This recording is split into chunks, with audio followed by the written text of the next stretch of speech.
Okay, welcome back. We've hopped on a pressurized toothpaste tube and headed across the Atlantic, and we've left France, and we're now back in the USA. And our next guest is the founder of Maple Landmark in Middlebury, Vermont, a manufacturer of wooden toys, games, and gifts. He's always been interested in trains. His first set was a Marx O gauge and later moved to the HO scale. Professionally, as an adult, he has regressed to wooden trains. Oh dear, oh dear. I wonder if he's got DCC in those wooden trains. Anyway, he's been heavily involved in both manufacturing wood products product scene in Vermont since the boards of both the Vermont Woodwork Council and on both the Vermont Manufacturing Extension Center for over 25 years. In 2017, he was awarded the Vermont SBA Small Business Person of the Year. Oh, congratulations. So we'll give you a big NMRAx welcome to Mike Rainville. I'll hand it over to you, Mike. Now, thank you very much. And it's good to be with everybody to talk about Maple Landmark a little bit and our wooden trains. And as introduced, I'm Mike, and I started the company about 44 years ago. So we've always been an American manufacturer, a Vermont manufacturer, and we're pretty steadfast in that. So we'd like to tell you our story. And so what we have is a video in three sections. The first is about 5 minutes. It gives you some background of our company. And then about 10 minutes showing how we make some of our wooden trains. And no electricity. Sorry on that. This is strictly kid powered. And then we have about 20 minutes that'll kind of show the elements of our very broad line of wooden trains and accessories and such. And in all this, you'll find out we make a lot more than just trains. We're a pretty broad wood products manufacturer. So that's probably enough to start. So Brad, you can start the video.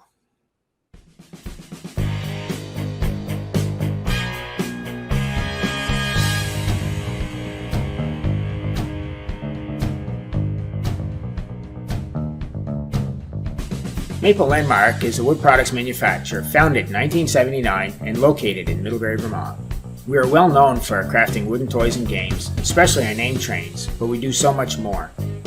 Vermont has a long history of wood products, and we're proud to be a part of that. Maple Landmark is a company of over 40 local people with widely varied skills, some of whom have been with us for 20 to 30 years. When many companies sent their production to China, we realized that we were just simply people who like to make stuff, and that's what we're about. With that, we take great pride in making that happen right here in Middlebury, Vermont, with national and some international distribution.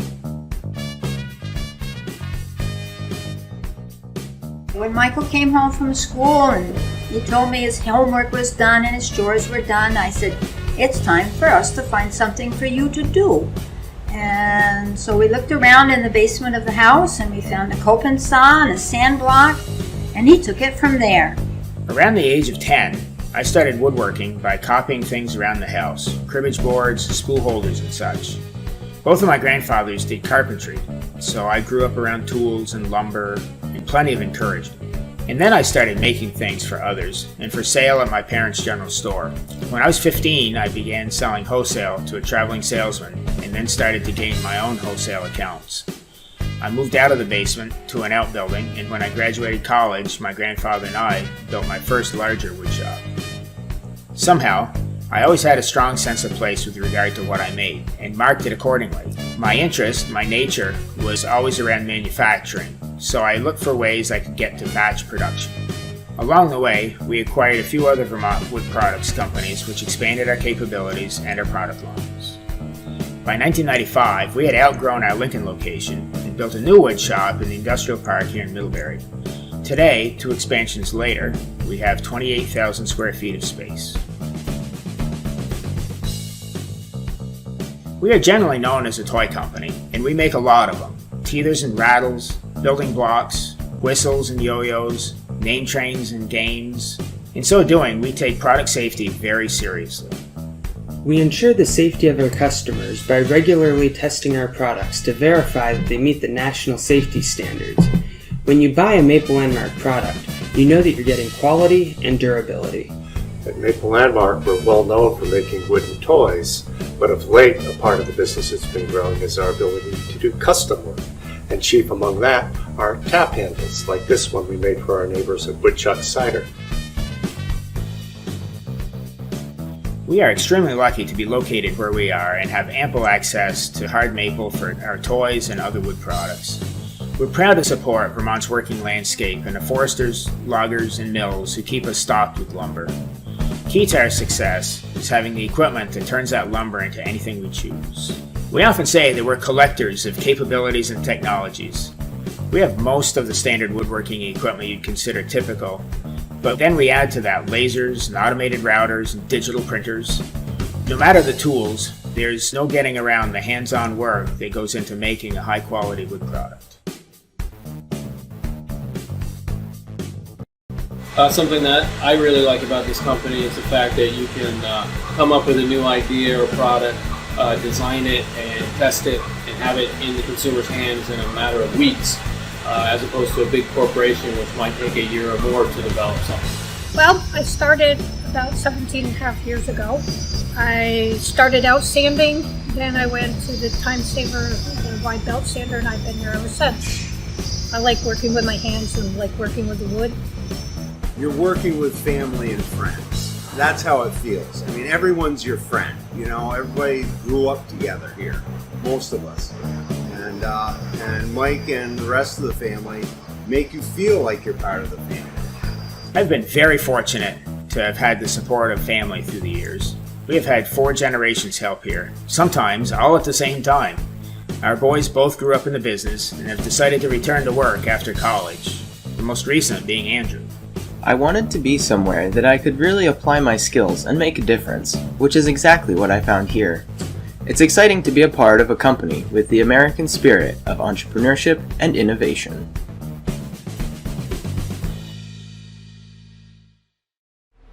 Hi, welcome to Maple Landmark. We're a wood products manufacturer in Middlebury, Vermont.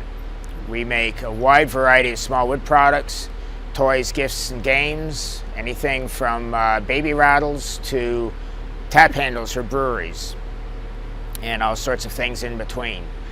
But one thing we're especially known for is our wooden train system, focusing on our name train, little train letters on wheels that connect and fit on standard wooden track systems. And so here we have a sample of our names. Jack, and we make thousands and thousands of these every year in various different styles, and it includes accessories like a train track where it's compatible with other companies.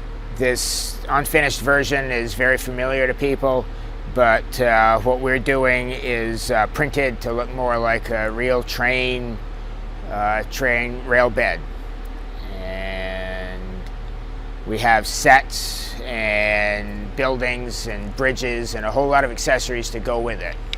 But today we want to show you how we make these name trains, these letters. They're made from locally sourced Vermont hard maple, and there's about 15 or 16 steps to making them start to finish, and we're going to go through the shop and show you how we do it.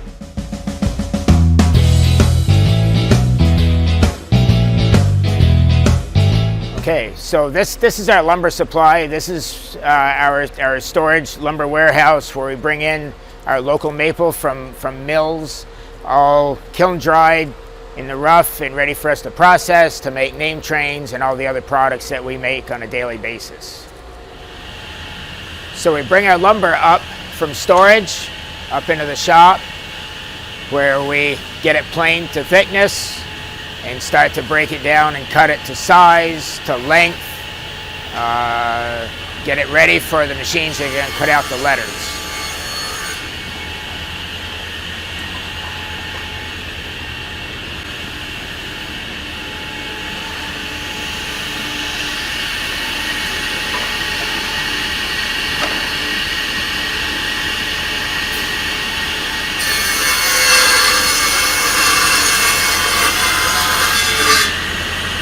So over there on the CNC routers is where we shape the letters.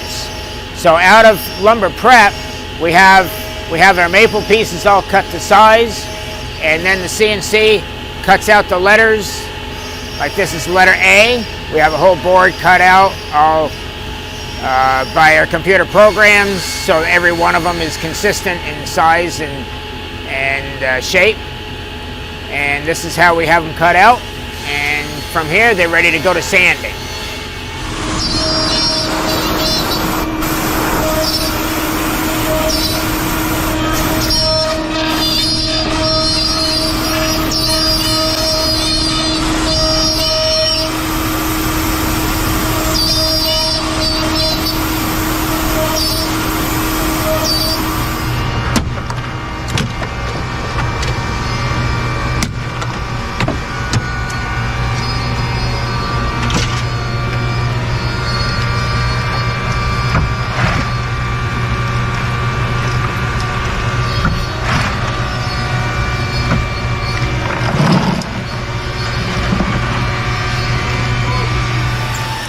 So here we're sanding the letters. They've been cut out on the CNC routers, and they come off like this, kind of still a little bit rough with tabs on them. And then once we get done sanding, they're all smooth all the way around. So Hope here is sanding some letter I's for us.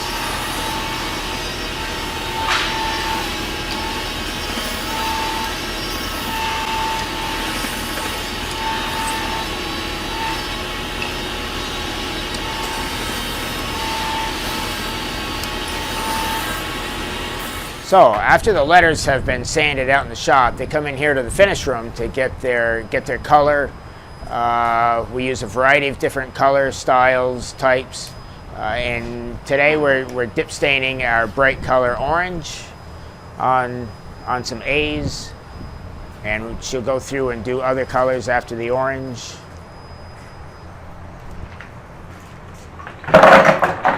It's a very efficient process. We dip them and then we let them drain dry, and we give them a clear top coat for protection after the colors are done.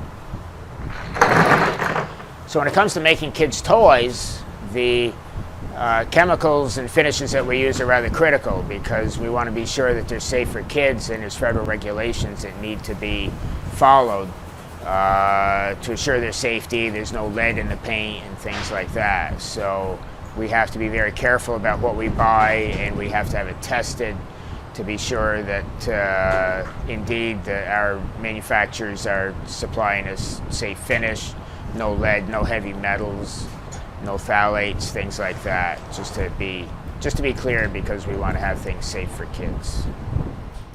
When the letters come up to assembly from the finish room, they've been colored in a whole variety of colors to suit anybody's needs. So we have about 13 different versions here on the table, and there's more that we're not showing, but we have a whole rainbow of bright colors and pastels for every letter is in all these different colors.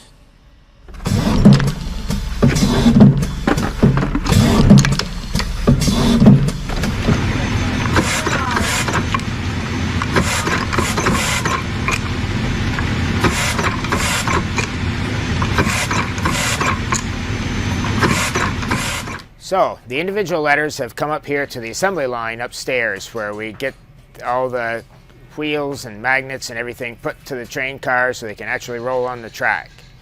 So here on the line we have Michelle and Pam putting in the magnets, wheels and axles, cards, to get these all packaged up and ready for final packaging.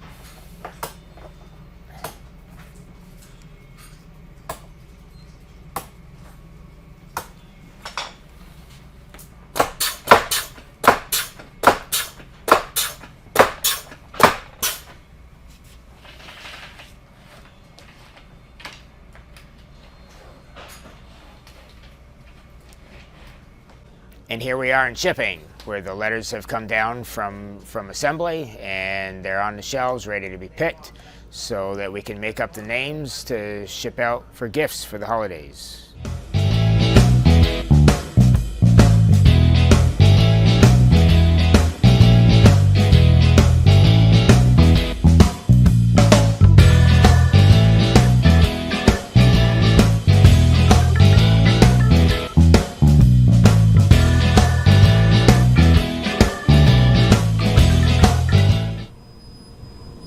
We now use lasers to cut out our train track.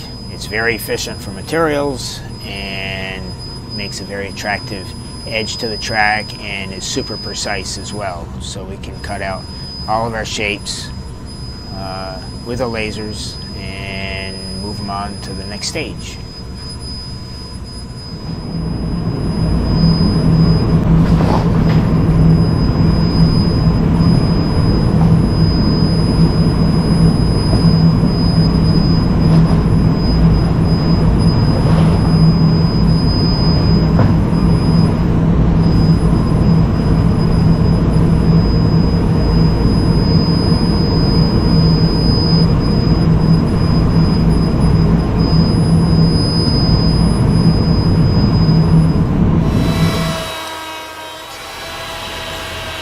So here Scott is grooving our train track that's been cut out to shape. For the curves, you do both sides, and we have a little shaper set up here that will do one side and then the other. You see how he runs them through, flips over to do the other side, and then they're off and ready to go.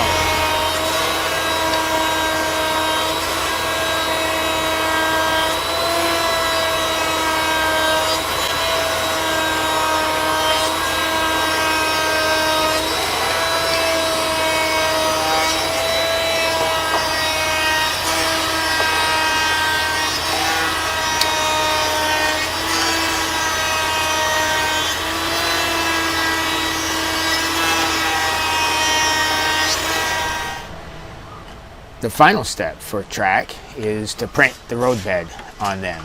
We use these flatbed printers to get the detail, and we can gang up and do many pieces at a time. From this point, they're ready for sale.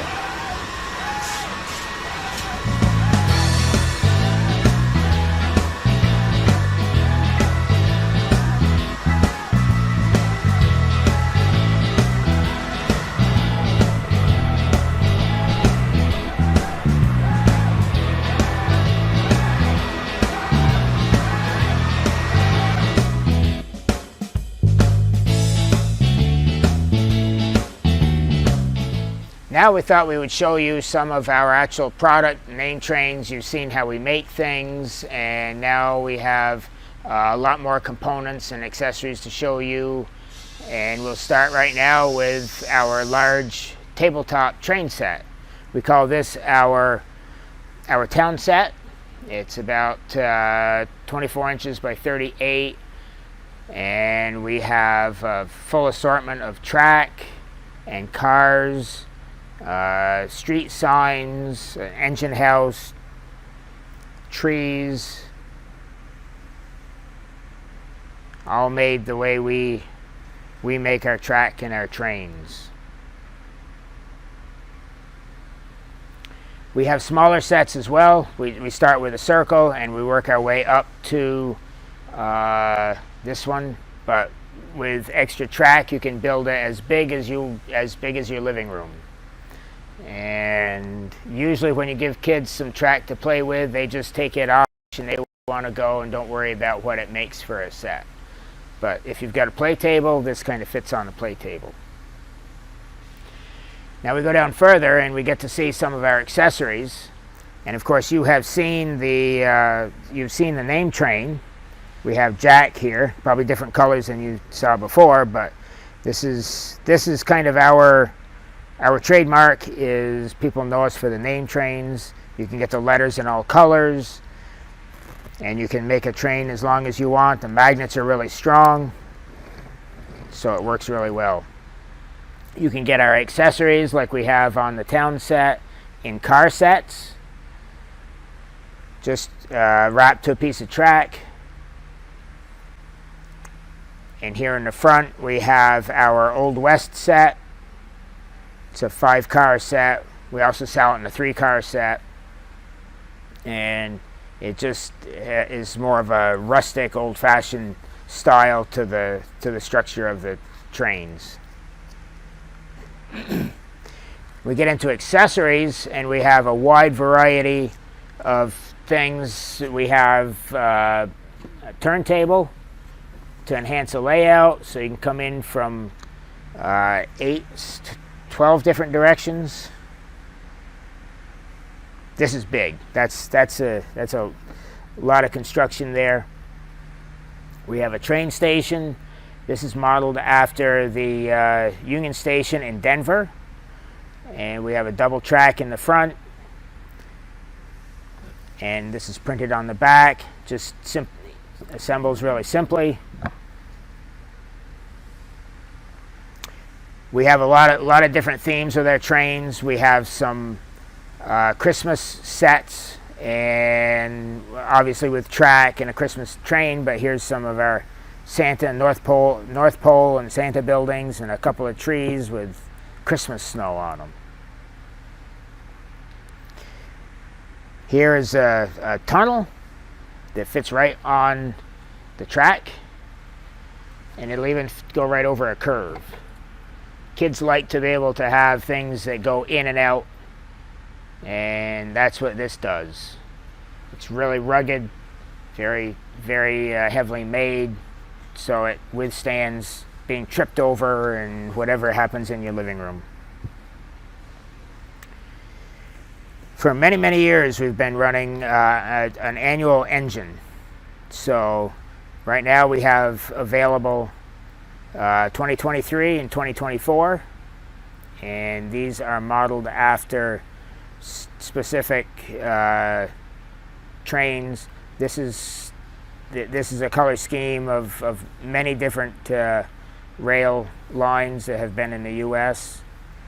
Next, we're seeing a variety of bridges. A few years ago, we decided to make a project of making bridges based on real things here in the U.S. and beyond. We have some generic bridges, but these are very specific to a lot of landmarks that are in the United States, past and present. Golden Gate Bridge. And a little north of San Francisco and Portland is the St. John's Bridge. This is a very attractive bridge in real life, and we think it's fairly attractive in this size. This is our trestle. I was looking for a trestle that was part of the Transcontinental Railroad, and we went with a Dale Creek trestle that was in Wyoming. It didn't last very long after the opening of the Transcontinental Railroad, maybe 8 or 10 years, but this is styled after that bridge. In the front we have a very new bridge. This is the bridge next to the Hoover Dam that replaced the roadway that crossed over the top of the dam. This is actually our most sophisticated bridge in terms of construction and all the pieces. There's like 32 or 33 pieces in that bridge. It's fully assembled. Everything's sold fully assembled. Don't worry, you don't have to put that together. This is the Sydney Harbor Bridge. So we have things from other parts of the world as well. In the front is Bow Bridge. This is a footbridge that's in Central Park in New York.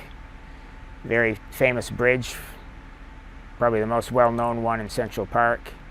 And it's a nice, simple, low bridge, but it has nice print detail on it. This bridge is very close to home to us. This is a covered bridge that's in West Arlington, Vermont, and we've modeled it pretty close to the real thing, right down to the signs on the end and inside the siding. In the back, this one should be recognizable, the Brooklyn Bridge. We sell a lot of these. We make a lot of Brooklyn bridges. And it's one of our few ones that have a double track. So you can get double bridges that take it down off the side. We have switches that link the track back together into a single one. This is a very popular bridge. This is the Edmund Pettus Bridge in Selma, Alabama. And this bridge has had a lot of involvement with civil rights marches and such at the time. And in the front is not really a specific bridge necessarily, but we really like the natural arch bridges from the Southwest, and we thought we'd build a bridge to take trains up and through the stone formations. So that's not a specific bridge, but it is kind of modeled after things you'd see some of the national parks in the Southwest. So that kind of rounds out a lot of our accessories in kind of the original name train line. And then new to us and newly styled with our equipment, we have some things that will take anybody's trains to another level. We have a couple of spiral train track parts. This one here is our tabletop spiral. It's smaller one, and so this is a track, fully formed track that takes a train car down all the way around.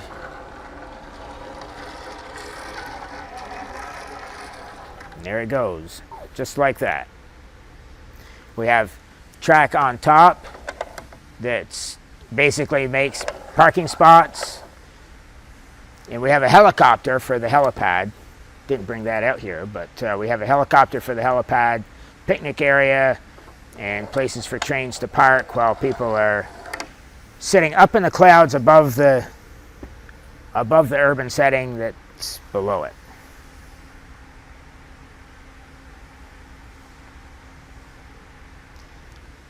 And this ties directly into any of our other train systems. It's standard track, so you can build right into your set from there. But we also have available just a return loop. So if a child just wanted to play with this as a standalone, you can take the train, go around the loop, and go back up again all the way around. So very colorful, lots of fun. We think it's a pretty good item. Our bigger version is the mountain spiral, and it's the same idea, but it's 2 loops. So there's two tracks that go down. It's a double spiral. So depending which way you start, you go down on a different level of track.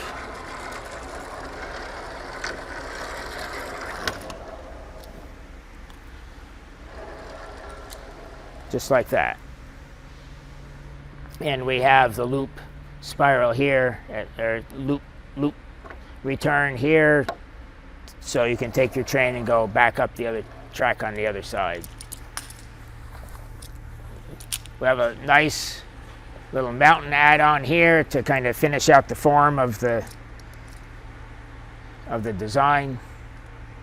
Both of these, the tabletop and this larger spiral, are sold in a unprinted simpler version as well. And being a double spiral, we have this loop here that connects to the double ending track from this, and it's kind of a rowing scene, kind of to go with the recreation that's going on the mountain design.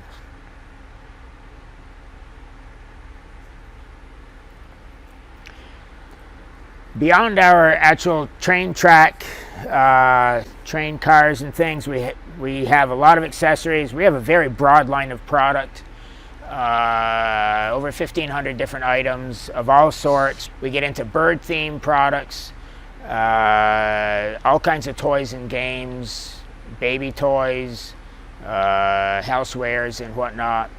But since we do a lot with trains, when we come into some of these other product types, we like to put a train theme to them as well, because people know us for trains. So Here we have a whole variety of some of those products. This is a Lazy Susan. We make Lazy Susans with apples and leaves and lighthouses, but this is our train one with a passenger train on one side and a freight train on the other. And when you spin the Lazy Susans, the trains chase each other around, forward or backward. On this block, we have some little quotes about trains, various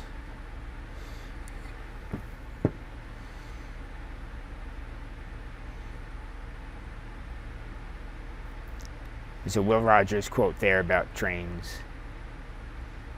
being on the right track. We have a line of what we call games to go. So just simple games that come in a little pouch. And this is a memory tile set. So we have a whole lot of different train theme graphics. And there's a pair of each one, so that, you know, the memory game where you turn everything upside down, you mix it up, and you line them up, and you turn them over trying to find a matching pair. And that's what this is here. So we've got everything from engines to cabooses to train crossing signs, all about trains on this set here.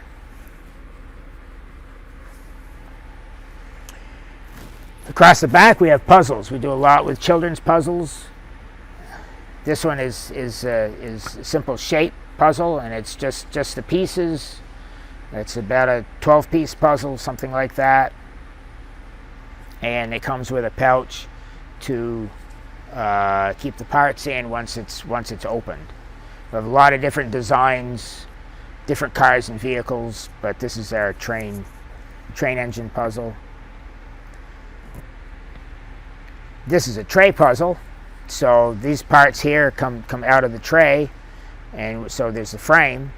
And this is a 20-piece puzzle, just a regular jigsaw kind of puzzle. Kids level for younger kids. Just a fun train graphic on it.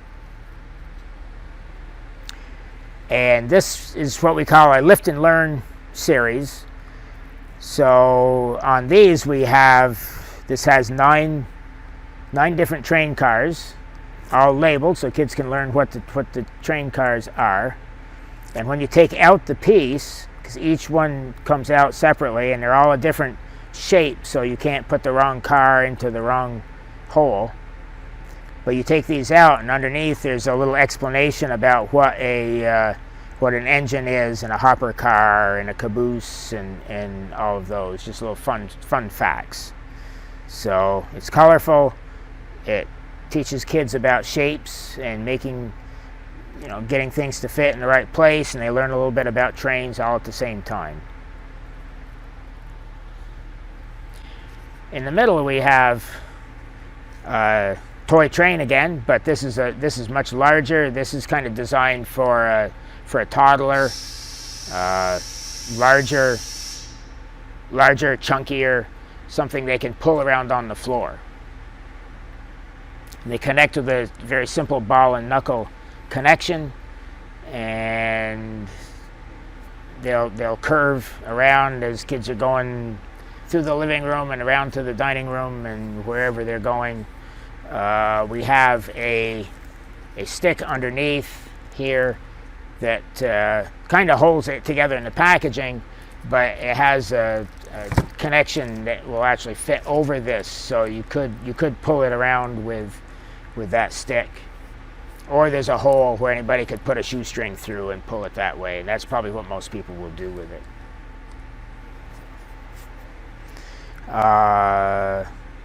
More into the children's side, we have a tic-tac-toe game. Tic-tac-toot specifically. Little train engine with tic-tac-toe parts, so little kids can play tic-tac-toe. For the older ones, we have a train engine cribbage board. So for those that are into playing cribbage, we have a train-shaped cribbage board.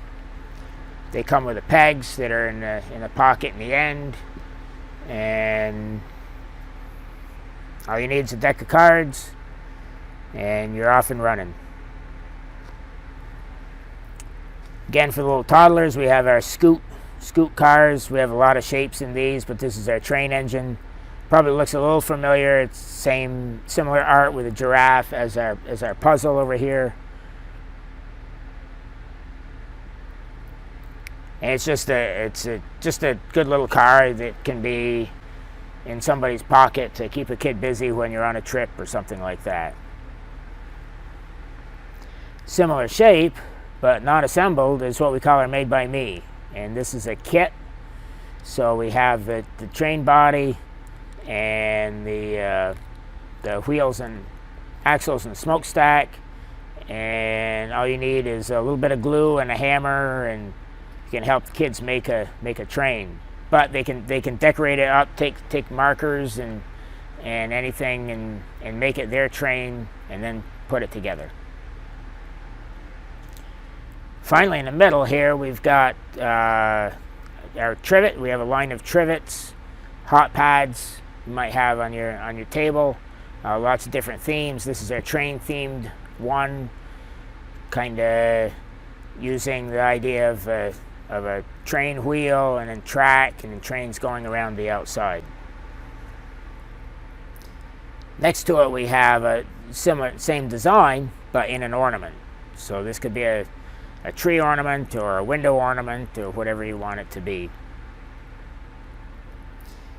We have a couple other shaped ones. Train ornament, we've been making this one for many, many years. It's very popular. Just a very simple maple ornament. And we found a lot of people were using our ornaments for gift tags. And so we have a line we call our ornaments. So they're just mini ornaments. And that's our train engine one in our small line. And finally, we have our same train engine shape and trolley shape that we use for the name train line, the accessories, but it's a little thinner and a little bit lighter, so it can serve as an ornament. And these are very popular. We do a lot of customized engines for places to sell. We sell to a lot of train tourist places, and they like to get these with their name on them. So we make a lot of these. So that right there is just about what we have. Oh, with one exception, we also do train whistles. They work pretty well too. We make a lot of train whistles, and we decorate them up custom for companies and things like that. This is a very popular item. And that does wrap up what we have for our products. There's a lot more you can see online. There's more detailed, broader lines to these things, but this gives you at least a sense of the things that we do. And we appreciate you watching and spending a little time with us to see what we're all about here at Maple Landmark. So, thank you very much.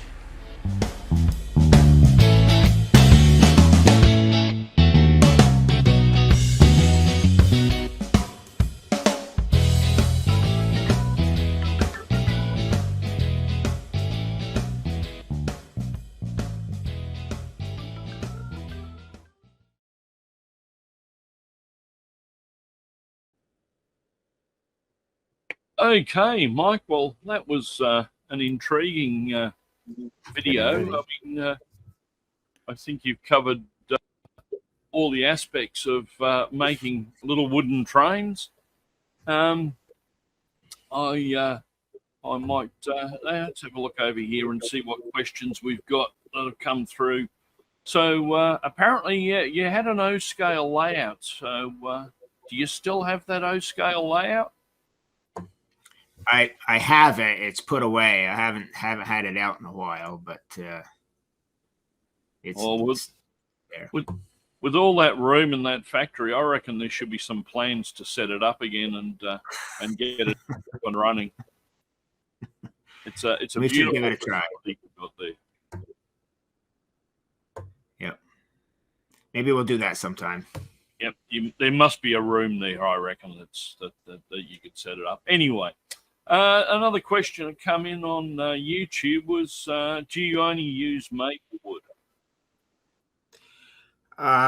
We primarily use hard maple, but we do use other species for certain things. It just depends on the look we're going for. But if it's just for toys, maple is the best, and it's good and rugged, and it's going to hold up. So that tends to be what we use most of the time. Cool. And it grows locally too, so that's all the better. Well, yes, it'll be a lot cheaper to ship and get in, I guess, as well, the economics of it. Yep. So with all of the machinery you've got there, you obviously must generate quite a bit of dust. What happens with all the sawdust and the offcuts and the likes that come from the manufacturing? So the sawdust, if you saw the pictures in the shop, you saw a lot of big overhead pipes, and so we have a big dust collector outside that basically sucks up the dust, filters the air, and it dumps into a trailer. So we have a local farmer who takes it, uses it for cattle bedding. So that's what happens to the sawdust. And then our wood scraps go out to, we have a lean-to where the locals come and get it for like kindling wood, for heating or for campfires or whatever they need, depending on the season. So cool. So it's reused, recycled. Yeah, everything gets a second life, I guess. Yep. Yeah. And there's what question come in here regarding the letters. Why did you cut the letters on a CNC and not use the laser machine? Somebody's perceptive, I guess. Because at this point we have one laser and we have two CNC machines, and we're capacity constrained for the moment, but we're going to be looking at that in the future because it's actually more efficient for materials and it's more efficient on labor. Right. So we're going that way. We've only had our big laser for about 3 years or so, two or 3 years, and we're still getting used to how it works for us. We've had our smaller lasers for over 25 years, but the big cutting ones.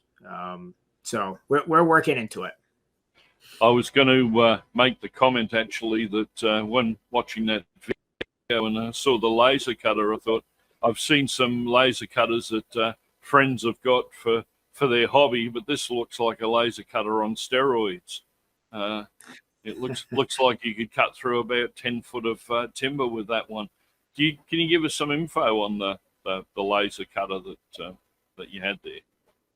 So that machine's a 500 watt laser, where our very first one was a 25 watt, mostly for engraving, and a lot of the ones that people have, for hobbies are under 20. But this one actually we can cut through maple that's 1 3/4 inches thick. So it's a serious machine. Yes. Yeah.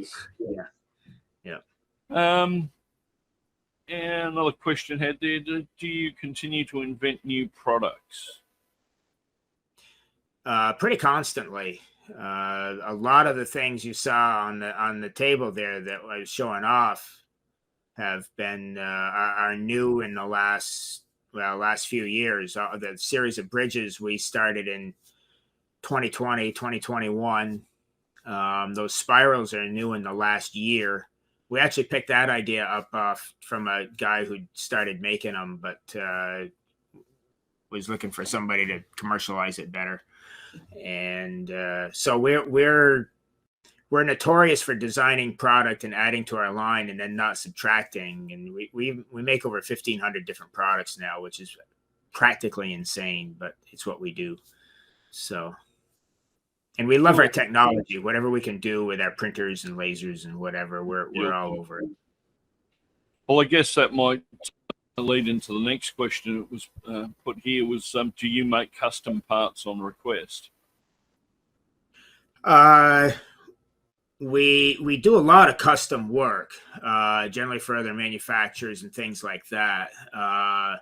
We do things. We can do things on request, but I hesitate to make too broad a statement on that, because if somebody's looking for a one-off kind of thing, Yep. The setup time can be pretty consuming on that. So Yep. we love a challenge. We listen to most anybody, but the work kind of has to be priced accordingly. So Exactly. I noticed with the bridges you had as well. You had a model of the Sydney Harbour Bridge there, or it could also be Hellgate Bridge in New York, because that's what the Sydney Harbour Bridge was copied after. So you've got two markets to sell that model to now. Actually, we have I think it's a museum in New York that does get that design painted red for the Hellgate. Yep. So, and once she asked for it, I had to look it up, and I said, well, yeah, I mean, they were built about the same time. Yes. So that's pretty cool. Yes, it's one of the things when I first trip I ever made to New York, and I saw it, and I thought, hang on, shouldn't there be an opera house next to it as well? Instead of a warehouse. Right. The other questions we got here: do you sell directly, and do you ship worldwide? We do sell direct. All of our product is available on our website for ordering. We ship primarily domestically. If an order comes in from overseas, we'll figure out the shipping and work with people on it. We also have a wide network of dealers across the country, toy stores and gift shops, museums, and a lot of train attractions and things like that. So we have a dealer locator on our website if somebody wants to try to find a location near them. Yep. But we make so many different products, you can't guarantee that just because they're on our locator that they're going to make what you're looking for. So yeah. Well, I'll just have a little look over at the YouTube chat here, and there's a few people who've stuck their head in. Ben H says, where was all this stuff when I was a kid? So obviously he's looking at the sets that you had. It was Hi from Sweden. Someone's made a comment saying, I'm sure Martin can fit a motor and a battery into one of those. And there's a comment there as well from Michelle Kempermar at the Colorado Model Rail Museum. And she says, we have many Maple Landmark products in our gift shop. So if anybody is in Colorado and wants to get any, well, there you go. Michelle's your contact. So cool. I'll go back and have a look if we got any more questions over here. So what's the website details again? Our website is maplelandmark.com, and you can get started there and go as deep into it as you want. There's a lot of things to see and to learn. One of the cool features we have is a what we call our name train builder, and so you can get into that and you can build a name right on the screen and change the colors and add subtract accessories, so you can figure it all out right there, and then naturally click to order it if you want to do that. So cool. Or you can just get on and play with it. It's whatever you want to do. So yeah. Oh, that's neat. So yeah, you could get up there and build your own name train and then pick the colours that you want. Just to upset the other Australians that are listening, I'd probably do mine all in orange, because then it'll match Victorian Railways. But then again, there you go. I don't know if you got any more questions there, Brad. Is there anything else that I've missed? Actually, you may have some comments, being as Brad plays around, dabbles with CNC machines and the like. So I don't know if he's got any questions regarding the machinery that we saw in those videos, because to me they look rather complex. everything's complex to you, Martin. But he answered it very well. I was more looking at the efficiency of cutting the material and the waste factor from a CNC point over a laser.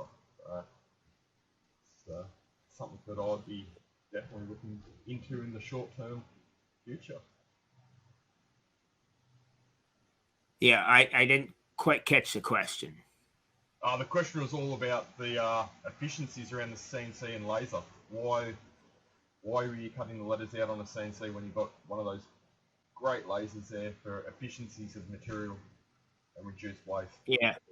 Well, it's a matter of the lasers cost as much as a small house, so we take it a step at a time. But we're heading in that direction. So is there a vast difference in the pricing, say, between one of the CNC machines that you would have and the laser cutter that you've got as well? Yeah, the lasers are about twice the cost of a CNC, and Okay. we've had the CNCs for 10 to 12 years. The ones that you saw we've had for 10 to 12 years. We've been running CNCs for 30, but we're continuously upgrading and changing, and so this is kind of a crazy place to work because we never do the same thing the same way one year to the next. And not a problem. Well, Mike, it's been a pleasure seeing your factory and the products and how you make them and you put them together. And we'll catch up in the future. Thank you very much for your time. Well, I certainly appreciate the opportunity. So thanks, and no worries. Well, we've got a breakout room which we'll give you the link to, and you can head over there. And if anybody wants to have a chat with you, they can jump over. Okay, I can get on that in a few minutes when you get me the link. Not a problem. Thanks very much, Mike. Okay, thank you, Martin.